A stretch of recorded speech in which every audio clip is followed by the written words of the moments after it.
Kamusta mga sir, mga ma'am, magandang hapon. Today is July 24, so hindi ganun kaganda yung panahon dahil sa bagyo. And actually muulan ngayon, hindi ko sure kung rinig, pero medyo maulan ngayon dito sa area namin sa Binangonan. So sa video na to, sasagutin ko lang yung madalas ko nakikita ngayon sa group. Ano daw yung dapat i-check sa sasakyan kapag nalusong mo yung espresso mo or kahit anong sasakyan mo sa baha. Pero before tayo mag-start, singit ko lang, may ginawa kong Facebook group for Suzuki Espresso. Kasi maraming group na puro spam yung post tsaka comment. Mostly mga affiliated links. So gumawa ko ng group para ma-filter natin yung mga ganong posts and comments. Para yung mga post is specific sa experience or related talaga sa Suzuki Espresso. So lalagay ko na lang yung screenshot ng group tsaka yung link sa description box. So kung gusto nyo mag-join, pwede nyo rin ako i-message sa Facebook profile ko. Ilalagay ko na lang yung screenshot dito kung ano yung Facebook profile ko na Shield TV. And yan, start na tayo. Medyo lumakas lang yung ulan, medyo bumuhos ulit. Pero before tayo pumunta sa kung ano dapat yung i-check kapag napadaan kayo ng baha is kung ano muna yung mga dapat nyong malaman bago or during tumatawid kayo ng baha. Personally, ako kapag bago ako lumusong ng baha or tumawid ng baha is chinecheck ko or mini-make sure ko na mababaw lang talaga yung baha. So, ang chinecheck ko kapag ganun is yung sidewalk or yung gutter kung lagpas ba doon yung baha or hindi. Pero meron kasi mga sidewalk ngayon na mataas talaga, parang more than 12 inches. So, kapag ganun, na hindi rin kayo sure kung mataas or mababa yung sidewalk, naghihintay ako ng ibang mauna na tumawid. Mas maganda kung yung tatawid na mauna is mas mababa sa espresso para confident tayo sa pagtawid natin na hindi ganun kalalim. Especially kung hindi kayo familiar doon sa lugar or sa kalsada na tatawirin nyo. Tapos hintayin nyo pala makatawid muna nung buong baha yung hinihintay nyo or gagamitin yung ibang sasakyan as reference kung tatawid ba kayo or hindi.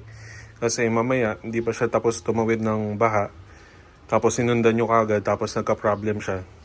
Kasama ka na sa may pet doon sa baha. Tapos kapag yung baha pala is moving, yung tubig, tapos medyo malakas yung agos niya or yung pressure niya, mas maganda or as much as possible, wag nyo na subukang tawirin, lalo na kung sobrang lakas talaga ng agos tapos medyo mataas. Dahil possible na dalhin ng anod yung sasakyan nyo.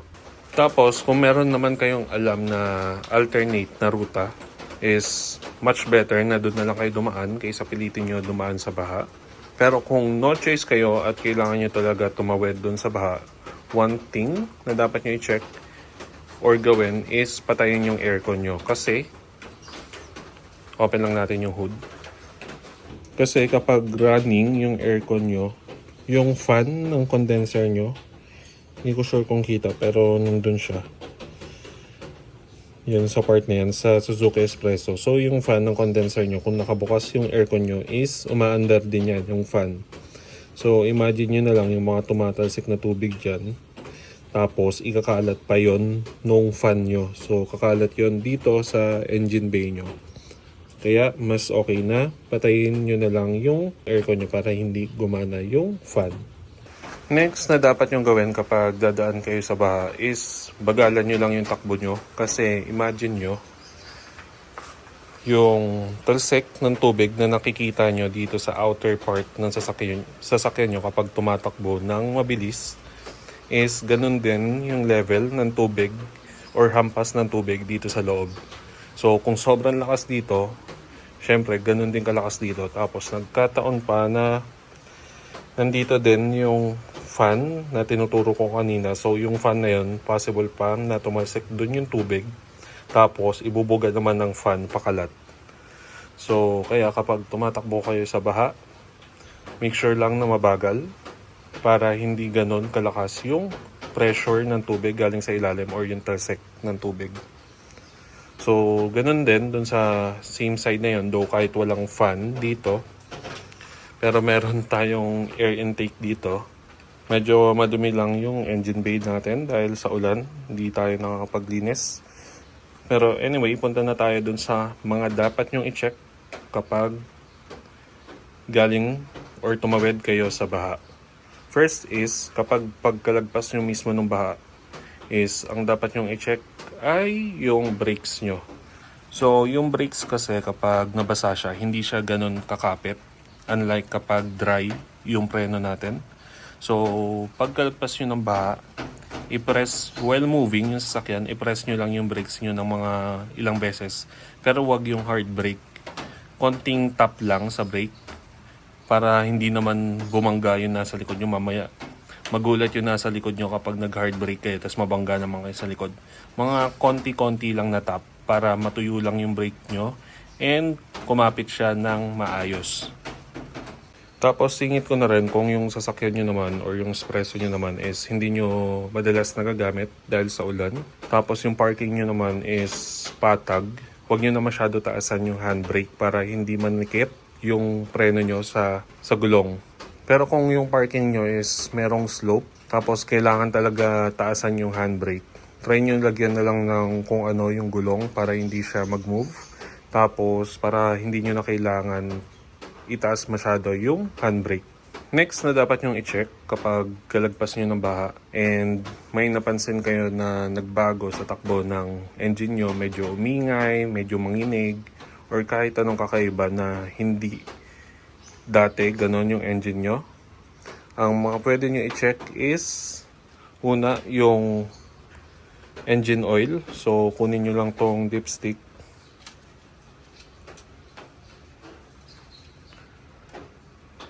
Tapos check nyo lang kung malinis ba yung dipstick, kung purong oil yung nandito. Kasi kapag napasukan nyo ng tubig, hindi ganyan yung kulay nyan. Medyo kulay putik or medyo white, depende kung gaano karami yung tubig. Pero kung ganyan, malinis, safe yan. So, balik ko lang. Next na pwede nyo i-check yung air filter nyo. So, yung air filter, hindi ko nabubuksan, pero kung di kayo aware paano siya buksan, ito lang yan, naka-clip dalawa. Tapos, itataas nyo lang to. Kita na nga natin. Pero hindi ko nalalabas yung air filter. So, yan. Tanggalin nyo lang yan. Tapos, angat nyo to. Ayan. So, pwede nyo hilain yan dito para umangat siya. Tapos, masilip nyo ng buo yung air filter. Ngayon, kung hindi nyo alam paano i-check, meron akong isa pang video kung paano siya linisin. So, pinakita ko doon kung paano kunin yung air filter. Ayoko na kasi siya ilabas dahil medyo maangge sa part na to para hindi na siya mabasa. So, balik ko lang yung lock.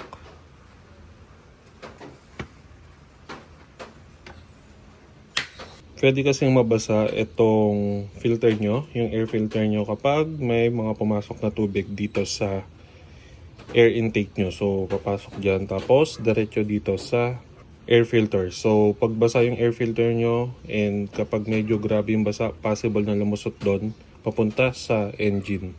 Tapos, since chinek nyo na yung engine oil nyo, check nyo na rin yung ibang fluids nyo. Kung meron kayo sasakyan na merong automatic transmission, so meron din yung ATF or automatic transmission fluid. And yung mga ganon, may dipstick din yon. So, check nyo rin yon, yung dipstick niya, kung okay ba yung oil or hindi. Tapos, sabay nyo na rin nga yung ibang fluids nyo, like yung brake fluid, coolant, kung meron mga kakaiba. Pag nakita nyo na pala na yung, for example, yung engine oil nyo is may halong tubig, huwag nyo na patakbuhin yung sasakyan. Mas maganda is ito, ipatow nyo na lang, tapos padala nyo sa shop or sa kasa para doon na i-check, para hindi na umikot yung langis na may halong tubig.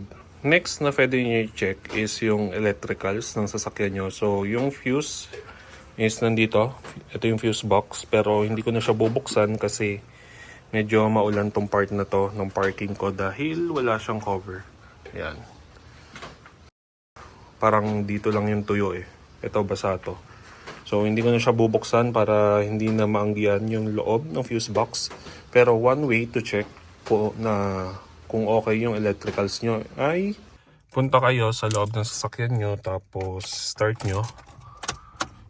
Check nyo rin to, tong engine check. Dapat mawawala yan kapag in-start yung sasakyan. Ayan, pag ganyan, okay yung mga sensor, walang problem.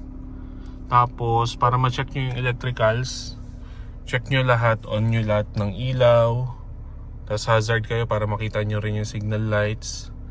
Tapos yun lang naman, tapos yung brake, para ma-check nyo din yung likod, yung mga brake lights sa likod. So yun lang naman yung electricals, tapos yung mga sensors. Sinara ko na yung hood dahil medyo lumalakas yung ulan and para hindi na mabasa. Next na i-check nyo kapag okay yung sa engine nyo, tapos electricals is yung interior nyo.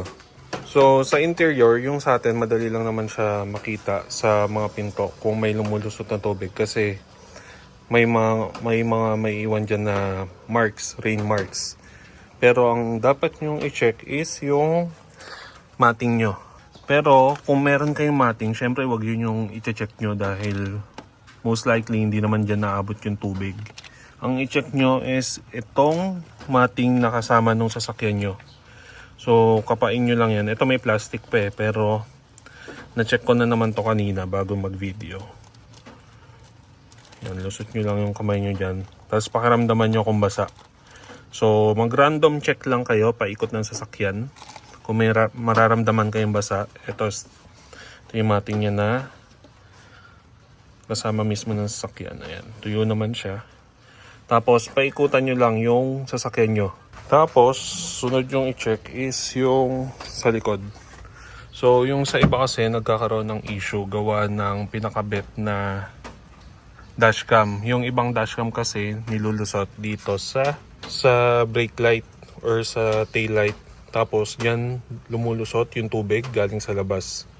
Pero ako kasi nandito yung dashcam ko. Dito siya nakadikit. Dito namin pinalusot yan. Galing dito sa loob. So, padaan dyan, tapos dito na siya sa loob lumabas. Kaya wala akong ganong issue. Pero yung iba kasi, kahit ganon, may lumulusot pa rin tubig. Pag ganon, check nyo rin yung matting nyo dito. Yan, tuyo. Tuyo naman yan. Tapos, pinaka dapat nyong silipin is yung reserve tire natin. So, nandito siya sa ilalim. Yung sa reserve tire, hindi ko napapakita kasi mababasa yung gamit ko. Ayan, basa dyan. Pero na-check ko na yan kanina din before mag-video. Ilalagay ko na lang yung picture dito sa video para makita nyo rin yung itsura. So, malinis naman siya. Walang bakas ng kahit anong basa. Habol ko lang din pala yung iba kasi kapag nagtatanong kung gaano kalalim. Yung safe, tawirin na baha. Yung iba kasi yung sinasagot is dapat mas mababa sa tambucho.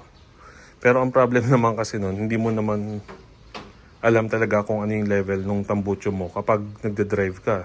Hindi ka naman siguro bababa ng sasakyan bago tumawid ng baha para silipin kung mas mataas ba yung tambucho mo or hindi. Pero ako, ang ginagawa ko, as long as na hindi siya aabot ng pinto. Yung estimate ko. Dapat yung estimate ko mas mababa siya dito. Pero kapag sinilip nyo naman yung tambucho, halos ganun din yung level niya.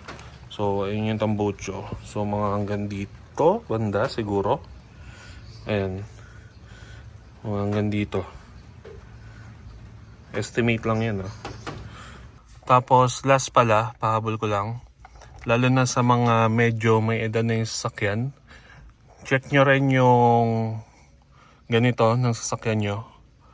Kasi ito, hindi siya plastic. So, kung may tubig na lumulusot sa windshield nyo tsaka sa likod, magmamark yan dito. So, kapag may marka dyan ng tubig, meaning may leak yung sealant ng windshield nyo. So, kailangan nyo rin ipaayos yun. Yung iba, dito siya lumalabas Pero yung sa atin kasi, sa Suzuki Espresso, plastic siya. So, hindi nyo makikita ng markings kung basa yan. So, dito nyo lang siya may check yung paikot ng windshield. Pero kung bago naman yung sasakyan nyo, most likely, dapat okay yan. Pero kung hindi, baka factory issue na yun. Or pagka-install, hindi maayos yung pagka-install from factory. So, yun lang yung naisip ko na dapat yung i-check. Before and after nyo lumusong ng baha. Pero, para doon sa mga nakikita ko naman na nakakalungkot na lumubog yung sasakyan, gawa ng mataas na baha sa lugar mismo na nila. Pag ganon, syempre, kung kaya, before abutin ng baha, tanggalin nyo na yung battery. Pero kung hindi nyo matanggal, syempre medyo may konting panic na and baka hindi nyo na maisip. Kung hindi nyo naman matanggal and bago yung sasakyan nyo, tapos meron pang insurance, check nyo yung insurance nyo, tapos kung meron dong acts of nature, dati acts of God yun nakalagay, pero ngayon binago na siya, ginawa na siyang acts of nature. Kapag meron ganon, contact nyo yung agent nyo or yung insurance company na pinagkunan nyo para ma-check nyo kung ano yung requirements para makapag-file ng case dun sa insurance company.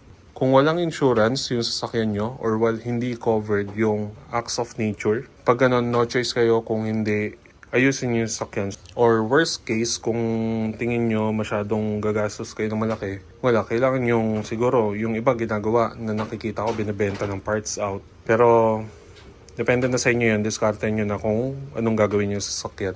Kung naka-Suzuki Espresso kayo or may natutunan kayo sa video na to, please subscribe to my YouTube channel para umabot na tayo ng 5,000. And yun lang, drive safe and peace. Keep safe mga sir, mga ma'am.